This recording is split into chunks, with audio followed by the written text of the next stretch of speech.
എന്തു പറയും ഞാൻ, എന്തു പറയും ഞാൻ, എൻ്റെ ഭഗവാനോടെന്തു പറയും ഞാൻ.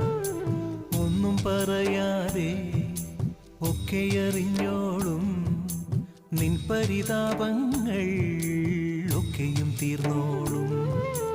എന്തു ചോദിക്കും ഞാൻ, എന്തു ചോദിക്കും ഞാൻ, എൻ്റെ ഭഗവാനോടെന്തു ചോദിക്കും ഞാൻ.